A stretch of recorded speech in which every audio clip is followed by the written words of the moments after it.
Hola mis amigos y amigas de este conversatorio semanal de Tú a Tu Compadre Willy. Creo que ustedes se hacen eco de mis palabras cuando les digo que este lunes pasado nos despertamos con una noticia que impactó al mundo entero, una noticia histórica, y es la renuncia del Papa Benedicto XVI, efectiva el 28 de este mes. ¿Qué podemos decir frente a esta noticia tan impactante, esta noticia que nunca hubiéramos esperado y que es primera vez después de 500 años que sucede algo como tal? Lo primero que tenemos que dejar en claro es el contexto en el cual aparece toda esta renuncia, ¿no? Benedicto XVI, como bien escribía un joven mexicano en la internet, ha renunciado a muchas cosas durante toda su vida. Podríamos decir que es una vida de renuncia. Es un hombre que entró al seminario a muy temprana edad, que vivió un momento de su país natal sumamente crudo, cruel.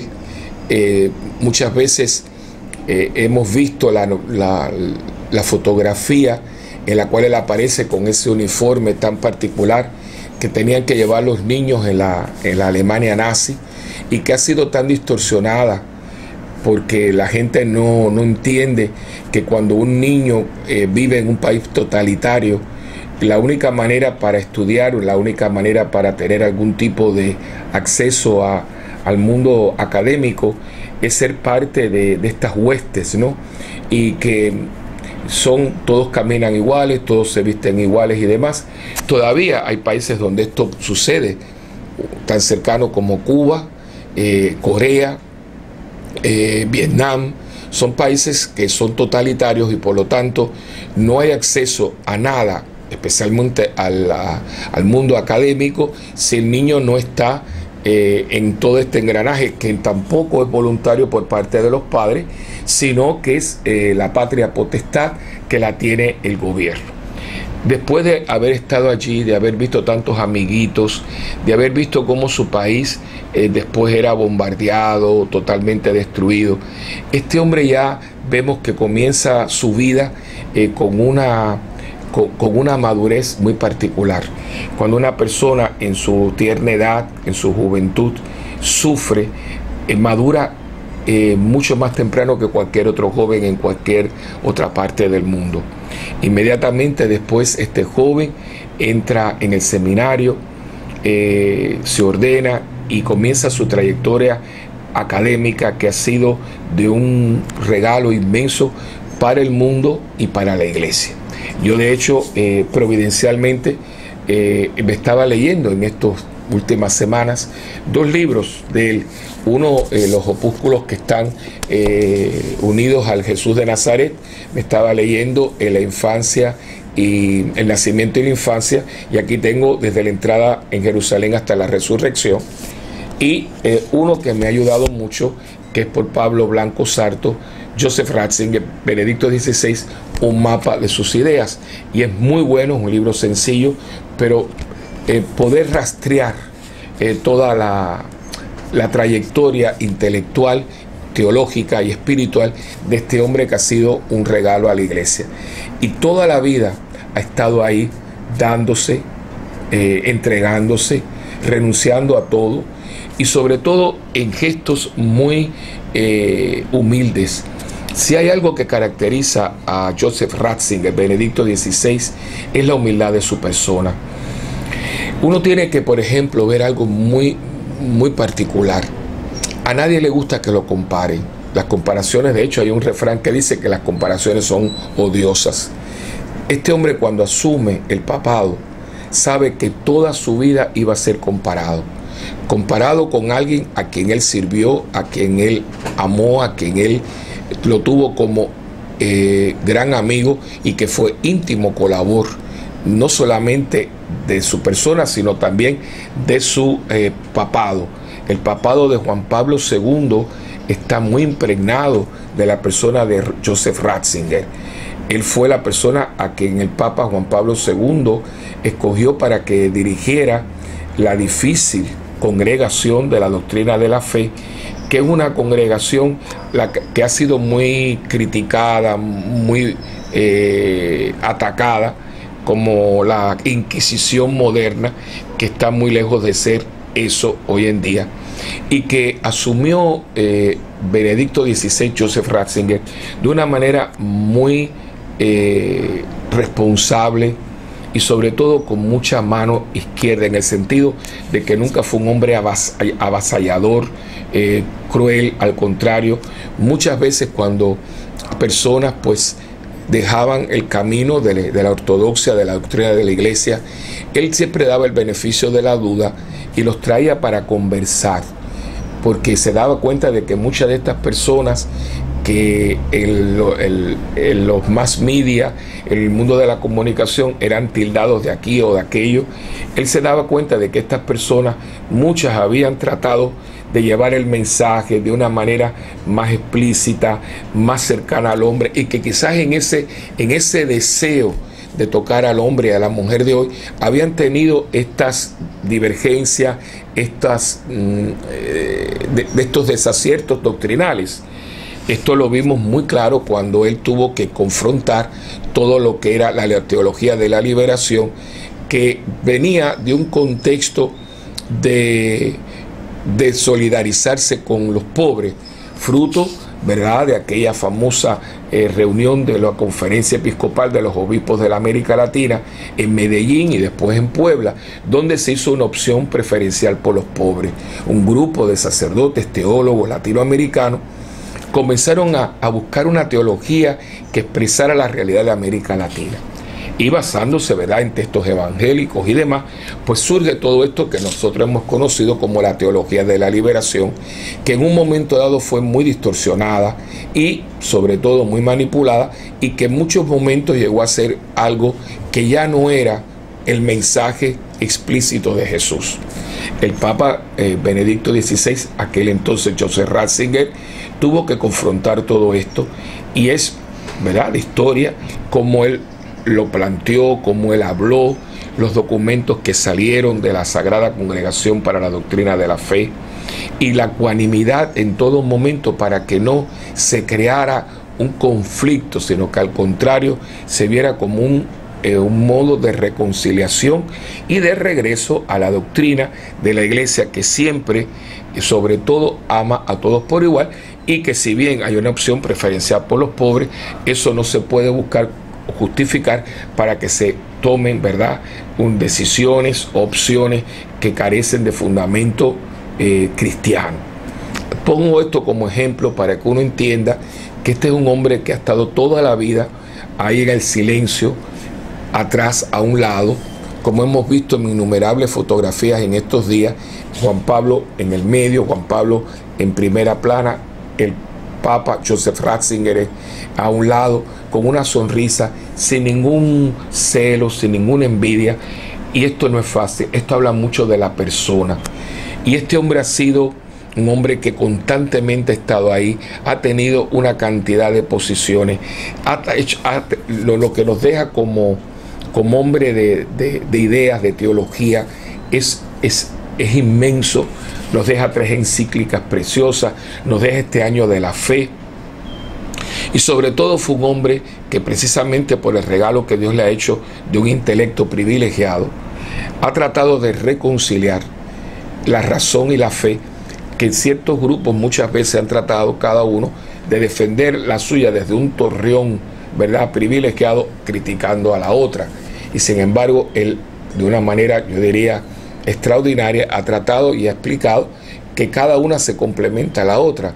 La fe ilumina la razón, y la razón fundamenta la fe. Vemos también en su larga trayectoria ese don para poder ir a religiones no cristianas. Él tuvo un simposio muy famoso con 2 protestantes y una teóloga judía, sobre el final de los tiempos, en el mundo de las escrituras y de las religiones. Es que es tanto lo que este hombre le deja a la iglesia. Y en este momento ya no puede más. Y él está consciente de que el rostro de la iglesia, como él mismo dijo, está desfigurado. Necesitamos que la iglesia una vez más tome una posición de liderazgo, no para nosotros avasallar, como se nos ha querido tildar o criticar, sino como una opción, y esa voz tiene que estar ahí en el momento, más en el mundo de hoy, que las noticias son en este momento, ¿verdad?, para darle una respuesta en este momento. Una hora en el mundo de hoy es equivalente a un año en años pasados. Eso lo vemos inmediatamente, lo vemos en esta noticia, que a las 5:30 de la mañana, en el mundo entero, digo 5:30 de la mañana aquí en Puerto Rico, el mundo entero estaba conmocionado con esto. Y el mundo entero quería una respuesta a las 5:30 de la mañana. O sea, no esperarlo todo, porque es el momento que nos ha tocado. El mundo necesita que les respondan, porque estamos en un mundo donde todo es inmensamente grande y sobre todo muy rápido. Él se da cuenta que ya su cuerpo no da. Y los médicos, ha habido partes médicas muy fundamentadas donde se habla de su prácticamente imposibilidad para caminar bien, ya no puede viajar. Y él se da cuenta de que el Papa hoy, parte de su ministerio es de viajar. O sea, no podemos volver atrás. Cuando el Papa estaba secluido, cuando el Papa le llamaban el prisionero del Vaticano, y eso quedó atrás hace muchos años, y ya comenzando por Juan XXIII, que salió de Roma y fue a provincias italianas, después Pablo VI a las Naciones Unidas, a Colombia, a Tierra Santa, y Juan Pablo II, no digamos, porque se viajó el mundo entero. El Papa ha tratado de seguir esas mismas huellas de sus antecesores, pero él ahora tiene prohibición de montarse en un avión. Para mí esto es muy, muy real, porque yo tengo a mi madre de 85 años y la veo lo delicada, lo deteriorada que está. Tiene un gran espíritu, tiene un gran deseo, porque es esa generación que tienen un temple increíble, pero el cuerpo no les da. Las articulaciones ya no son las mismas. Especialmente esto se agrava cuando la persona es diabética, que eso hace mucho estrago en todos los órganos. No en balde le llama la asesina silenciosa, sino que también afecta mucho las articulaciones y todo lo demás, la visión y demás. Por lo tanto, el Papa ya no puede. Tuvo una operación del corazón, tiene un marcapaso que se lo han cambiado recientemente, y él está muy consciente de que a la iglesia hay que darle lo mejor, porque siempre le ha dado lo mejor. Por eso es que hoy nosotros tenemos que entenderlo y acompañarlo. La gente se pregunta, ¿y ahora qué? Nada, continuará la iglesia, primeramente porque tiene promesas de vida, tiene promesas del Señor, que le dijo: yo estaré con ustedes hasta el fin de los tiempos, y las puertas del infierno no van a prevalecer contra ella. Así que esas palabras son palabras de Cristo y son palabras de vida eterna. Son palabras que dicen y hacen lo que dicen.